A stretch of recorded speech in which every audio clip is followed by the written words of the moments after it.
Bonjour à tous, très heureux de vous retrouver pour une vidéo particulière puisque je vais vous présenter maintenant le projet 2026, c'est-à-dire le voyage vers le Cap Nord. Et là, c'est une grande expédition. Je vais arrêter ça, il y aura moins de bruit. On entendra bien le bruit des oiseaux. Voilà. Je me suis mis exprès dans la forêt. Bon, le temps aujourd'hui dans les Hauts-de-France, il n'est pas terrible. Donc, je vais vous parler un peu de ce qui va se passer au mois de juin, puisque le départ va être pris de Chauny, dans les Hauts-de-France, dans le département de l'Aisne, sur la place du marché couvert à Chauny, CHAUNY, pour ceux qui ne connaissent pas et qui voudraient venir me faire un petit coucou sur le départ, vous êtes les bienvenus.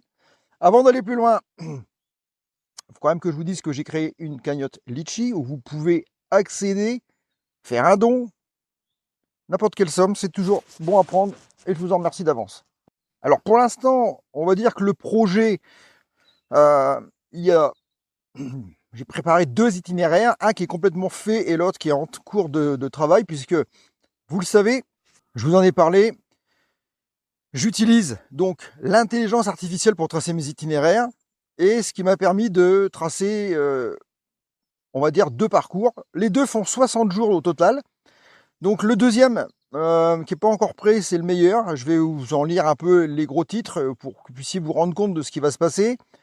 60 jours, un jour de repos tous les 6 ou 7 jours environ, off total, où on va pouvoir se régénérer, recharger les batteries. Bon, bah là, il commence à pleuvoir, c'est pas bon signe. Et en plus, je me suis mis dans un endroit là, il y a plein de voitures qui passent. C'est un peu agaçant. Bon, ceci dit, je vais essayer de continuer quand même, malgré qu'il pleut. Ça ne va pas être très long.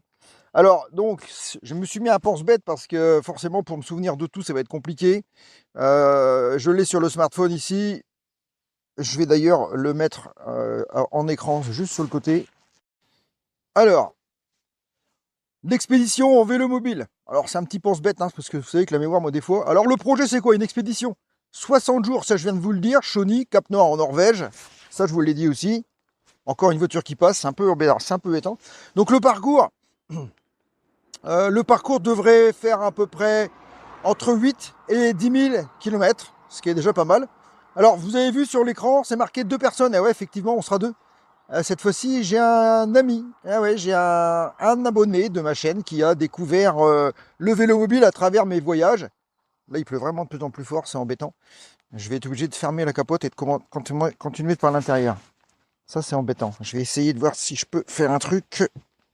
C'est ça qui est bien le vélo mobile, c'est qu'on peut, voilà, s'isoler. Alors forcément, la vision va peut-être pas être la même, mais théoriquement, voilà, ça devrait être bon quand même. On va se mettre comme ça, on est à l'abri, parce que sinon, ça va être un peu problématique. De toute façon, ce qu'on veut voir, c'est l'itinéraire. Donc je vous disais qu'on allait être deux, donc il s'appelle Frédéric, il habite à La Torche-sur-Mer, et en fait, il a découvert le vélo mobile grâce à mon voyage que j'ai fait vers Katanga, et puis il a acheté un vélo mobile, il me l'a donc apporté, je l'ai donc modifié. Il est exactement cloné comme le mien, c'est-à-dire qu'il a exactement tous les accessoires que j'ai dans le mien.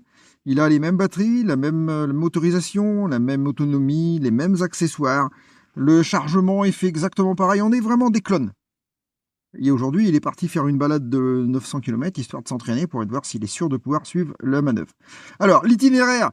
Donc, on a deux itinéraires, on a l'aller et on a le retour. Forcément, nous, en vélo mobile, on a cette problématique de ne pas pouvoir, comme un vélo, par exemple, aller et revenir en train ou en avion. Nous, c'est pas possible, il faut qu'on fasse la boucle. Donc, l'aller se fera donc France, Belgique, Allemagne, Pologne, Lituanie, Lettonie, Estonie, Finlande et Norvège. Arrive au Cap Nord. Le retour, lui, Norvège, Suède, Danemark, Allemagne, Pays-Bas, Belgique et enfin la France.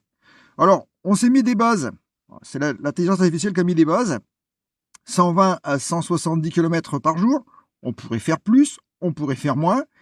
C'est une bonne moyenne pour pouvoir profiter également du voyage. On est là, on n'est pas en course, on n'est pas là pour faire des records de longueur, de vitesse, des étapes de 250, voire plus. C'est pas l'objectif. L'objectif, c'est sûr, le plus, c'est de pouvoir profiter de ce voyage. Ensuite, donc la stratégie, donc en énergie, donc une recharge tous les soirs, au bivouac, au camping, à l'hôtel, Airbnb, pardon, tout ce qu'on aura sous la main pour se recharger. L'objectif, c'est de jamais descendre en dessous de 30% pour avoir toujours une réserve de sauvegarde au cas où.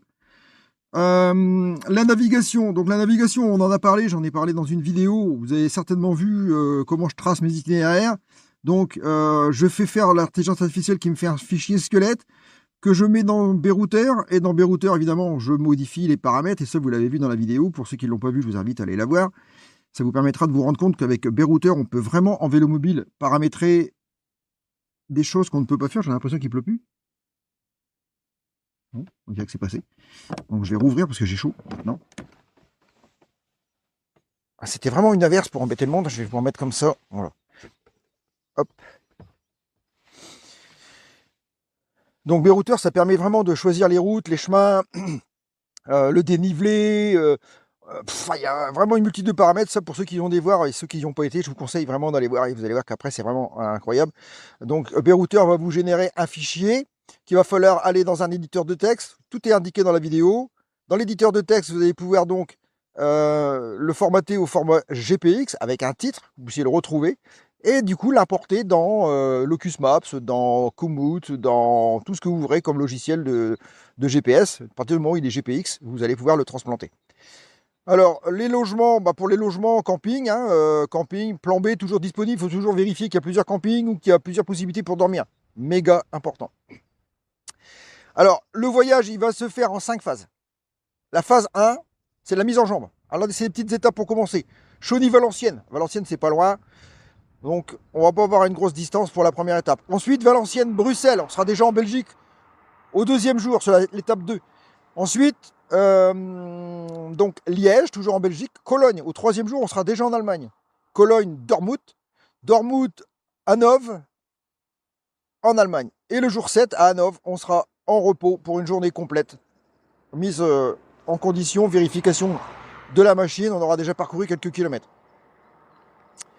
Le jour 9, le jour 8, Hanovre, alors les noms, ça va commencer à devenir compliqué. Hein. Brunswick, en Allemagne. Ensuite, le jour 9, Brunswick, Magdeburg.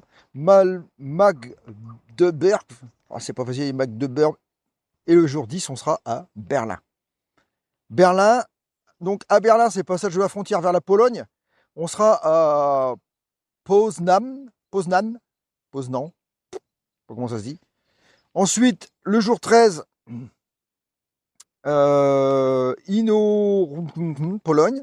Le jour 14, repos, il pleut, pas bon. Le jour 15, Pologne, moi je vous dis pas les noms, parce que franchement, vous voyez, le jour 16, je vous fais voir sur la carte, mais donc je vais aller plus vite, parce que sinon on va jamais s'en sortir. Le jour 17, on sera toujours en Pologne. Le jour 18, Kaunas, Lituanie. Et le lendemain, on se reposera le jour 19 en Lituanie pour le premier repos dans ce pays. Le jour 20, toujours en Lituanie. Alors les routes, je vais refermer parce que là il pleut fort. Hop là. Décidément, on n'a pas de chance. Là il pleut fort. Bon. Donc j'en étais donc au jour, le jour 21. Donc les routes, je parlais des routes justement, donc les routes variables. Anticipation de l'énergie, parce que c'est vrai que les points de charge vont être un peu plus rares déjà dans ces pays-là. Le jour 21, on arrive on passe de la Lituanie à la Lettonie, vers Riga, donc en Lettonie. Valmiera, Lettonie, les noms, Tallinn. On arrive à Tallinn le jour 24. Le jour 25, on se repose pour prendre le bateau le lendemain. Donc le lendemain, on prend le jour 26, on prend le ferry vers Helsinki en Finlande. Après, Helsinki, Lahti, les noms Finlande, Oulu, Finlande, Kimi, vous connaissez. Donc l'objectif, évidemment, c'est d'éviter la côte, pour éviter le sable.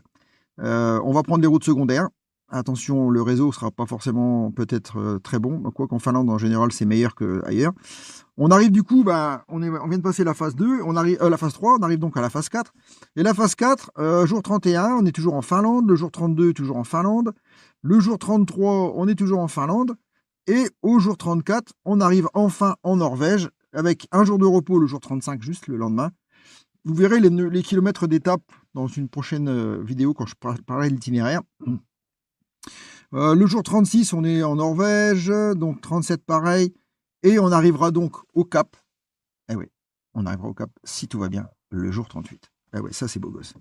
Alors le jour 38, je pense que là, il n'a pas prévu de repos, mais je pense qu'on fera un stop sûrement à ce moment-là, avant de reprendre le jour 40, toujours dans la Norvège. Et là, on va profiter des beaux paysages.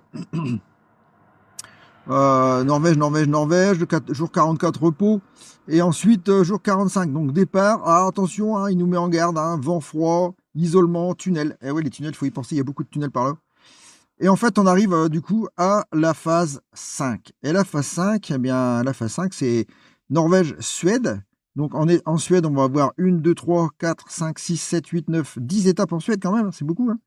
Du jour 47 au jour 55, on sera en Suède avec un jour de repos le jour 52. Ensuite, pourquoi ça fait ça, voilà. Ensuite, donc dans la 5e phase, donc là, à Stockholm, en Suède, on va reprendre donc le ferry, direction Hambourg, en Allemagne, puis les Pays-Bas, la Bruxelles, Belgique, et puis la France. Donc, il me dit que les infrastructures sont top. Roulage rapide, donc tout va bien. Alors, les points critiques, évidemment, c'est la Baltique. Les pays baltiques, le sable, attention, route-nous goudronner, on risque d'avoir des soucis de ce côté-là. La Finlande, c'est l'isolement, et la Norvège, c'est la météo, les tunnels et les reliefs. Eh ouais, là, ça va piquer. Alors, les règles, les règles, c'est toujours un plan A, B ou C, vérifier les routes, anticiper les recharges. Jamais suivre l'Eurovélo aveuglement, viser 250 km, ignorer la météo nord. Voilà, c'est un peu tout ça. Au final, on va dire que c'est un projet c'est ce qu'il me dit, hein, projet ambitieux, mais structuré et faisable. Voilà, on a vu un peu les points importants pour le parcours. Il veut toujours. Hein. Alors maintenant qu'on a vu le parcours, je vais laisser donc la parole à Frédéric, qui va se présenter sommairement. Il a fait une petite vidéo. Je la mets juste tout de suite derrière, que vous y puissiez voir qui c'est. Et puis, on lui souhaite bonne chance pour son voyage. Et puis, on se retrouve très vite. On regarde d'abord ce qu'il dit et je reviens juste après. Bonjour, voilà, je m'appelle Frédéric Touzeau, j'ai 64 ans. J'ai fait l'acquisition d'un vélo mobile parce que j'ai un problème avec ma main, je ne peux plus me servir de ma main gauche. Donc je suis obligé d'avoir un vélo couché ou un vélo mobile. Donc j'ai fait l'acquisition d'un WAV chez Katanga et puis j'avais pas envie de rester devant ma télé. Donc ce que j'ai fait, en étant ancien patron de camping, je vais faire le tour de tous les campings de la chaîne Sites et Paysages. Et puis entre-temps, Mac Aventure Voyage, vous regarderez sur internet, Mac Aventure Voyage, et aller au Cap Nord. Donc je vais m'entraîner, je vais faire 900 km d'échauffement. Et puis après, on tâchera d'aller au Cap Nord début juin. Donc on partira de Chauny et là on est parti pour quasiment 8000 km. Donc là, ça va être une sacrée aventure. Voilà, donc vous avez vu, Frédéric s'est présenté. Ah, il a 64 ans, attention, hein, il a 2 ans de plus que moi, mais bon, c'est pas un problème. Surtout son handicap qui va peut-être lui causer des problèmes. Bon, avec moi, il risque rien puisque je serai toujours là pour l'aider et puis l'accompagner. En cas de problème, il y aura vraiment de l'aide. Je connais bien les machines, c'est moi qui les ai faites, qui les ai équipées, donc je connais bien le système. Donc normalement, il ne devrait pas y avoir de problème. Sur un voyage comme ça, on devrait s'en sortir. Maintenant, pas facile de tourner une vidéo, même dans la nature, il y a beaucoup de voitures qui passent. Pourtant, le gasoil est très cher, mais ça roule quand même. Donc voilà. Donc je vais reprendre la route, je vais rentrer tranquillement. Et puis j'espère que cette vidéo vous aura apporté des informations. N'oubliez pas la cagnotte Lichy, n'oubliez pas la boutique écocycle mobilité dans la description de la vidéo. Et puis on se retrouve avant le départ, bien sûr, pour d'autres vidéos. Merci d'avoir suivi celle-ci. Partagez-la, boostez-la, abonnez-vous, mettez un commentaire si vous avez une question. Je me ferai un plaisir d'y répondre. Merci et à très bientôt.